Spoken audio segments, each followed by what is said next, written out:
Hello, everyone. Welcome to segment 2 of Bible Minutes.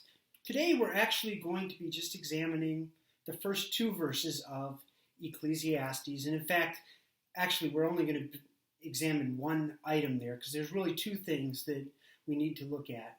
Ecclesiastes chapter 1, verses 1 and 2 says, "The words of the teacher, son of David, king in Jerusalem. Meaningless, meaningless, says the teacher. Utterly meaningless. Everything is meaningless."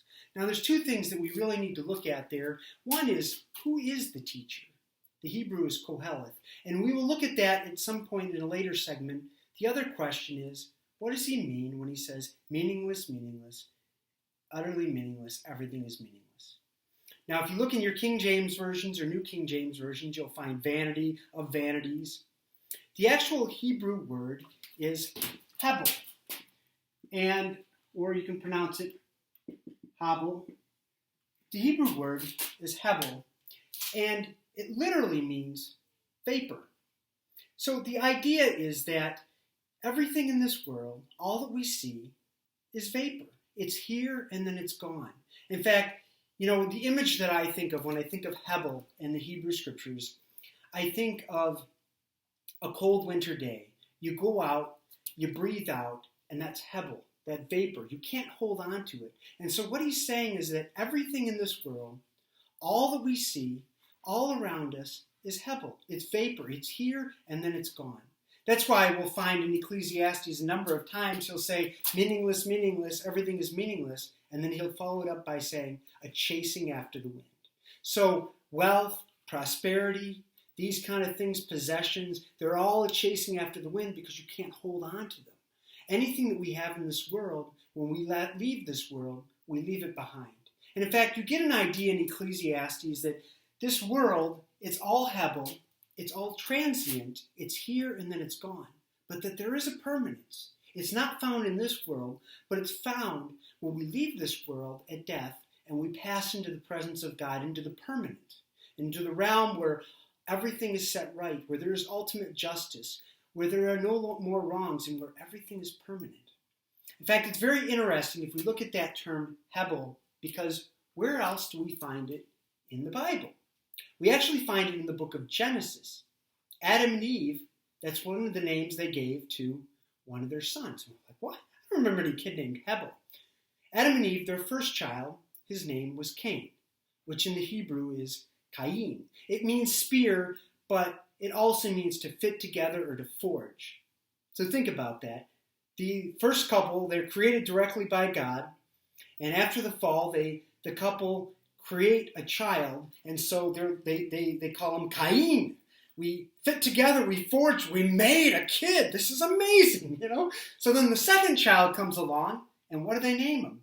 Hebel, which actually we say Abel, Cain and Abel in the English, but the Hebrew word is hebel or habel, however you want to pronounce it, vapor. And it makes sense because the first child, they're so surprised that they have a child that they name him fit together or forged, Cain. The second child, they're thinking about the fall. They've eaten the forbidden fruit. They were told by God that if they ate of the tree of the knowledge of good and evil, that they would surely die. And they originally thought it was immediate death. And then they realized that the death wasn't immediate, but they'd been stung by death. And at some point out, they're going to die. So they named their second child Vapor. Or Hebel can also mean something close to nothing or a breath, because they're like, we sinned against God and we're going to die. Our child is going to die. We're all just vapor. And in fact, actually, in Ecclesiastes 1 verse 2, where it says meaningless, meaningless, utterly meaningless, everything is meaningless. Meaningless, meaningless is hebel, ha-belim.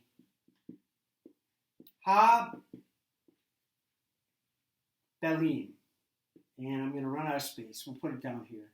Ha-belim.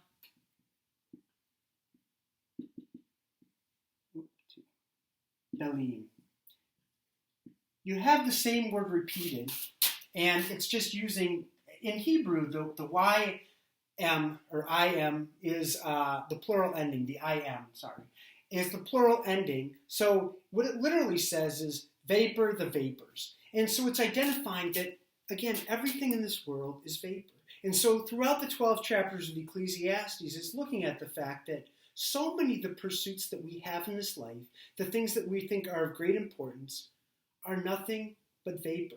In fact, in chapter 2, we'll see that Solomon lists all the things that he did. He made gardens and parks, and he planted fruit trees in them. He made palaces for himself. He has all these things that are listed at the beginning of chapter 2. And what does he conclude when he gets to the end of everything that he's done? He said, "Yet when I saw all that I had done and what I had toiled to achieve, everything was pebble. Everything was vapor, a chasing after the wind." And what's interesting is Solomon lists all these great accomplishments, building accomplishments, all the things that he had done, but he doesn't list the temple. Now, why is that? We think of Solomon, the first thing we think of is the temple of God. He built the temple of God. He intentionally doesn't list it because the temple is something that is of lasting value. It's not just vapor. And in fact, the temple was destroyed and rebuilt many times. And to this day, one wall still remains. We call it the Wailing Wall, where people go and they place their hands on the wall and they pray and they put prayers in the cracks. So the temple wasn't Hebel because he created this place based on specifications that God gave to his father David, a place where people would come to worship. But everything else that Solomon built was simply vapor. He knew that eventually it would all be gone. And the interesting thing is you go through Ecclesiastes, it talks about all the pursuits that we have in life and how they're all Hebel, or chasing after the wind. Then you get to chapter 12 and then you're given the horrible surprise that we're told that we too are Hebel. It goes through the first half of chapter 12, talks about the human body, and it talks in poetic language, and it talks about aging.